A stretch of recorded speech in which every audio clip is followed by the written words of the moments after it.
Bienvenue à votre unité d'apprentissage en ligne, examen structuré de patients en situation d'urgence, évaluation et anamnèse standardisée dans les services d'urgence et en clinique. Tout d'abord, une pression directe est exercée sur la plaie, ce que l'on appelle également une compression manuelle. L'étape suivante du traitement est la mise en place d'un pansement compressif, bien que le guide S3 sur le polytraumatisme utilise également le terme bandage compressif à cet effet. Pour la compression manuelle, utilisez par exemple des compresses, un paquet de pansements déballés ou une serviette ou un objet similaire et appuyez directement sur la plaie. La règle est la suivante. La pression arrête tout saignement. Le ronflement est une obstruction partielle des voies respiratoires par les parties molles, comme le voile du palais et la langue. La cause en est un relâchement des muscles du pharynx. La manœuvre la plus simple et la plus rapide pour remédier à ce problème est de pencher la tête en soulevant le menton ou d'utiliser la manœuvre d'Esmark si l'on veut tenir compte de la colonne cervicale. Les personnes qui respirent encore spontanément ou qui ont une fonction circulatoire préservée ont besoin d'une anesthésie pour sécuriser les voies respiratoires.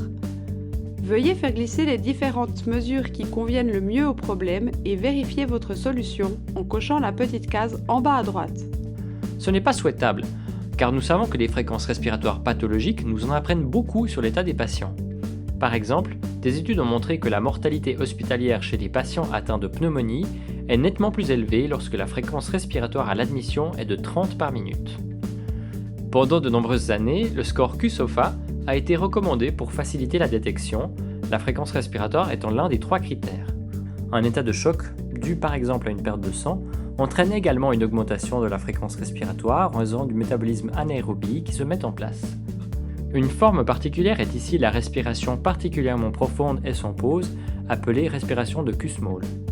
Dans la gestion de la salle de choc non traumatique, des études ont montré que le problème C était le problème ABCDE le plus fréquent, à 35%. De même, ce que l'on appelle les marbrures de la peau sont le signe d'une mauvaise circulation sanguine. Dans le cadre d'un choc, elle apparaît en raison de la diminution de l'irrigation sanguine de la peau et produit l'image caractéristique également appelée naphtaline. La pression appliquée à ce niveau est transmise à l'anneau pelvien via le cotyle, ce qui contribue à refermer le bassin et à réduire l'espace disponible pour l'hémorragie. Comme vous pouvez le constater sur la radiographie, la symphyse n'est en aucun cas réduite par cette pose.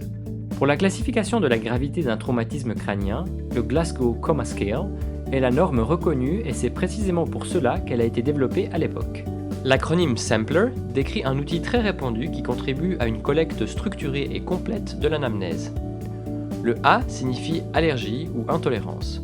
Cette question est importante à double titre, car d'une part, une allergie peut avoir provoqué les troubles du patient, par exemple s'il réagit à la prise d'un médicament par éruption cutanée et des difficultés respiratoires.